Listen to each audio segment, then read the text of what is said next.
Does the idea of online teaching stress you out or maybe make you a little nervous? Then you've come to the right place. Welcome to my YouTube channel and welcome to my online classroom.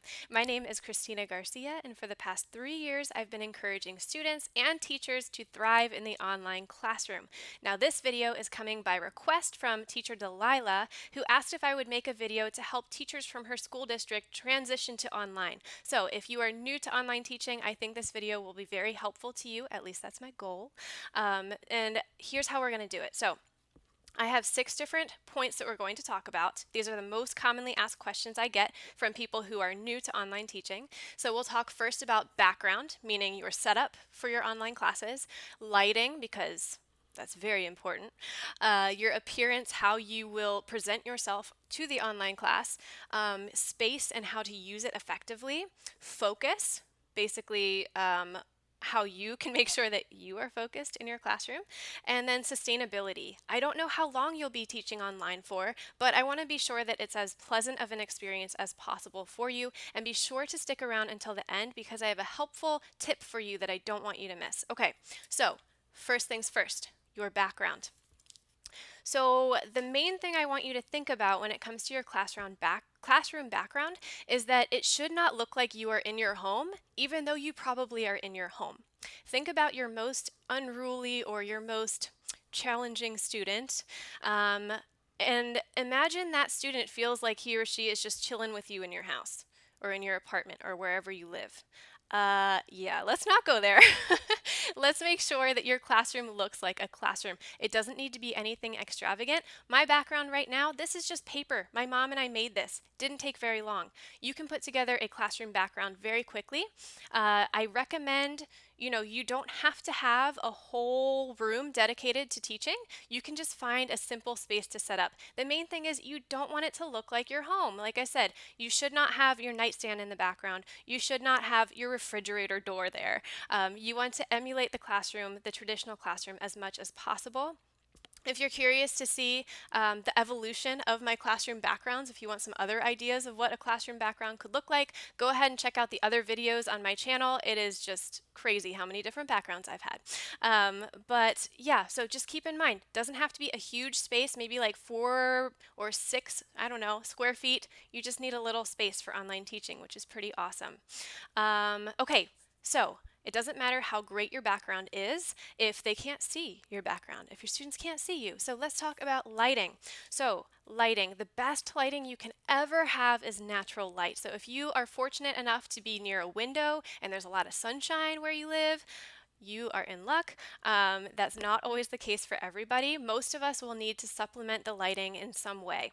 Even if you have a nice window, you probably will need to supplement your lighting. So I first recommend that you use whatever lighting, lamps and little lights that you already have in your home before you go and buy anything. Okay, the best way that you can test out your lighting is to pull up on your webcam, on your computer, whatever you're using, pull up some kind of camera app or Zoom.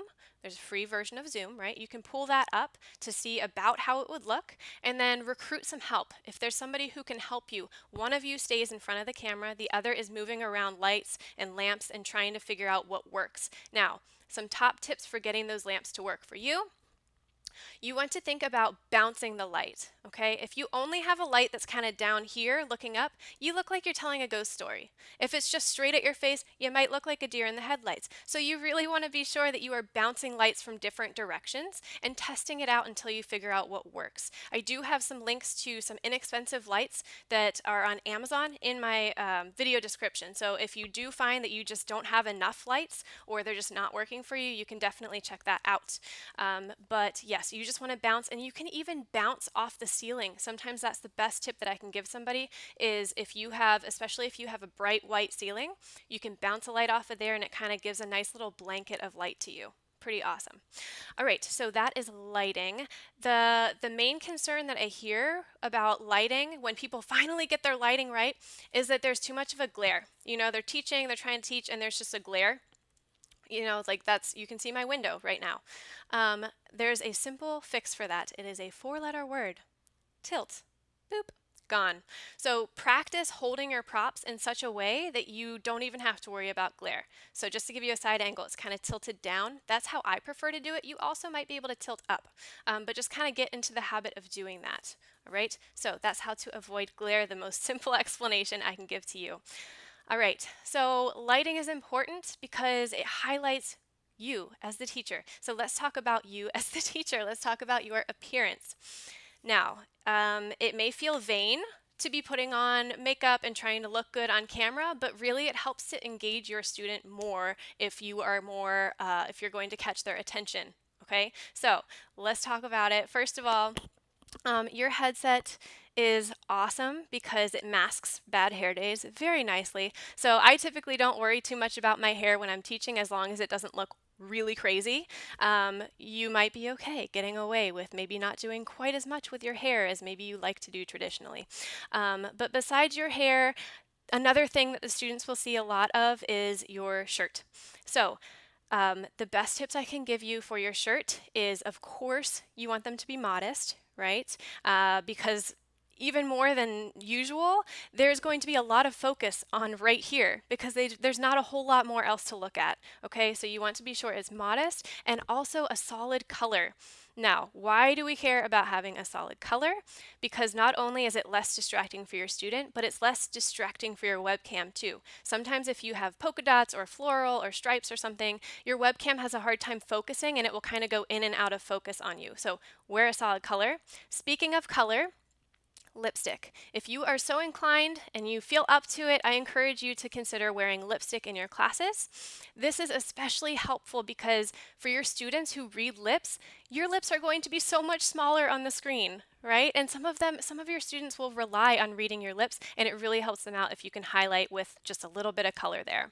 The other makeup that I would recommend if you want to wear makeup is some eyeliner to kind of draw attention to your eyes. So let's talk about eye contact. I know I'm going really fast here, but let's talk about eye contact because it is even more important in the online classroom than you would ever imagine. So the top concern I hear about eye contact from new teachers is, I have no clue where to look.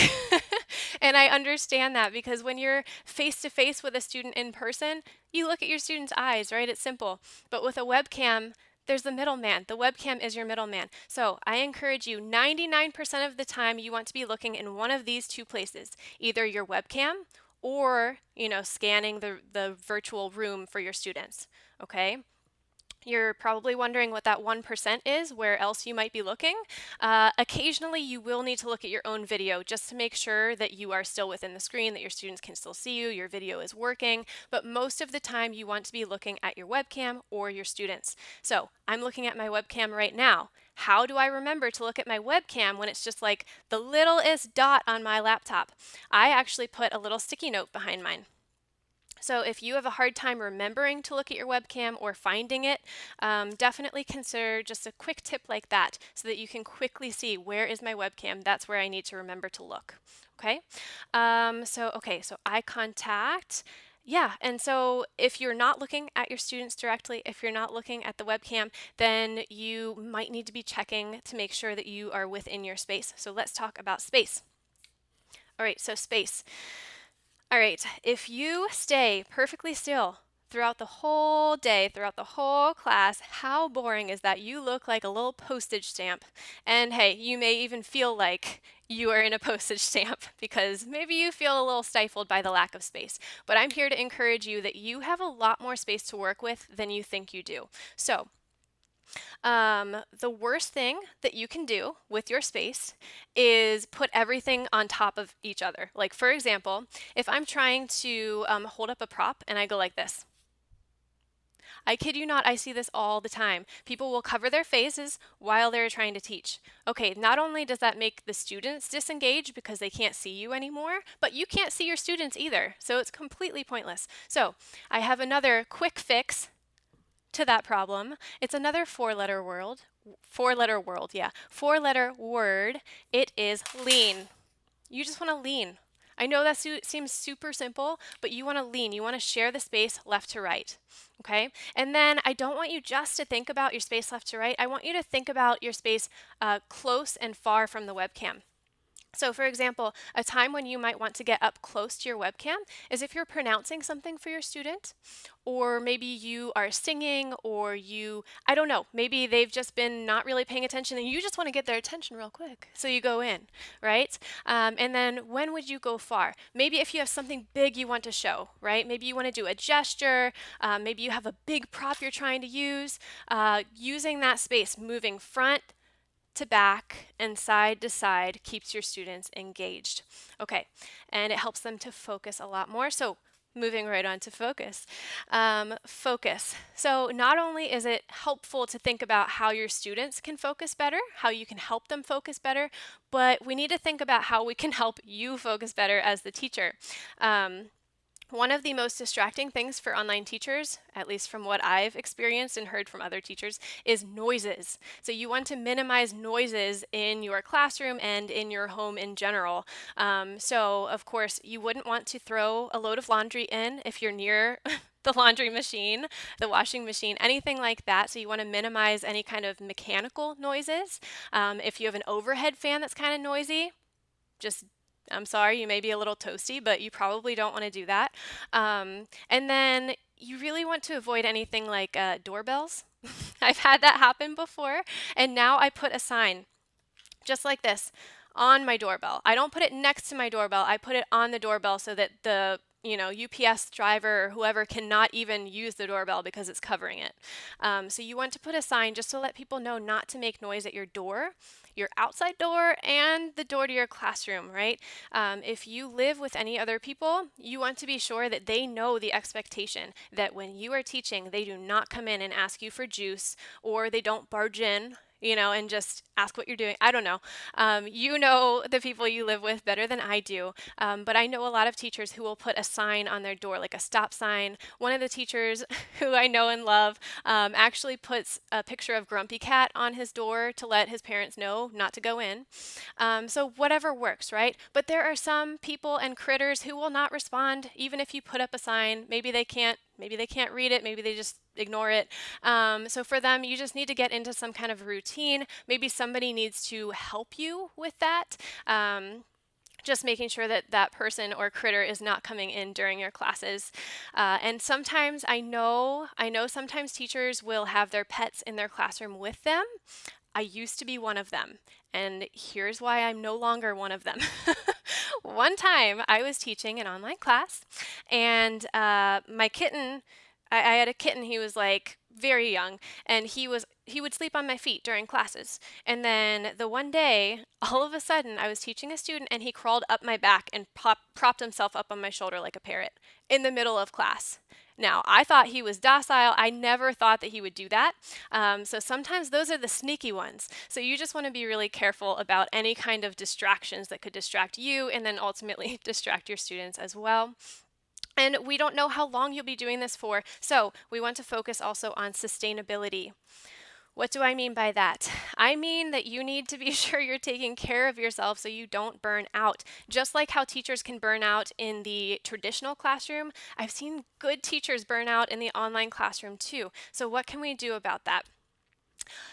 As much as you possibly can, I encourage you to plan out when you are going to eat, when you are going to go to the restroom, when you are going to stretch out, because yes, you need to stretch out if you're in the same place for a long time. Hopefully you're moving around enough that it doesn't make a huge difference.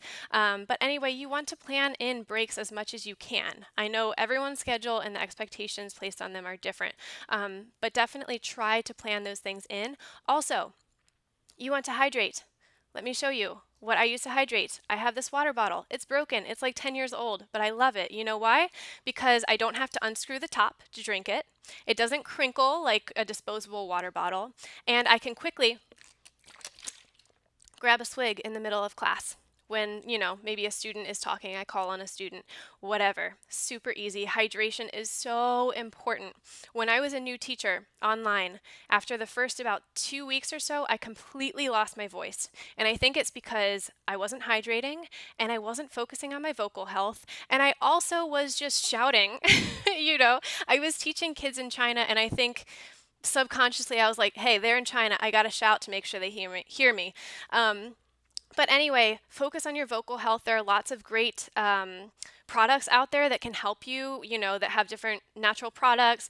Anyway, I have links to those kinds of things in my video also, but I encourage you, take good care of yourself or you will burn out. You will. I don't want that for you. So, if you if you remember in the beginning of this video, I said to be sure that you stick around until the end for a very valuable tip. That tip is give yourself grace, especially if you've never taught in the online classroom before. This is overwhelming. It is. And you are a champ and you're going to do fine, but you need to show yourself grace. You will drop things. You may spill things. You may accidentally turn off your webcam for a while. You may have no clue how to manage your classroom. There are so many things that could come up, but ultimately I encourage you to remind yourself what got you into teaching in the first place.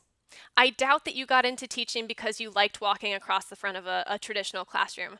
I bet it's the passion that brought you there. And that passion doesn't just extinguish because now you're online. So I encourage you, keep doing what you do and passionately teaching these students. If you enjoyed this video, please give it a thumbs up, share it with any teacher friends that you know, and subscribe and hit the bell so that you're sure that you get a notification when I release a new video. And in the comments below, let me know, what would you like to see in my next video? I'm all ears. Thank you so much and happy online teaching. Bye.